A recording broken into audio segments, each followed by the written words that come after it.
दुनिया के 3 गजब के जानवर जिन्हें आपको लाइफ में एक बार तो देखना ही चाहिए।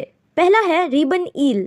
इंडोनेशिया के समुद्र में पाए जाने वाली मछली की ये प्रजाति बिल्कुल सांप की तरह दिखती है, जिसमें मेल फिश ब्लू कलर की और फीमेल फिश ग्रीन कलर की होती है। दूसरा है ओकापी। ये जानवर जो आप वीडियो में देख रहे हो, इसे 3 जानवरों को मिक्स करके बनाया गया है, जेबरा, घोड़ा और जिराफ। फिर भी ओकापी कितना मासूम दिखता है ना।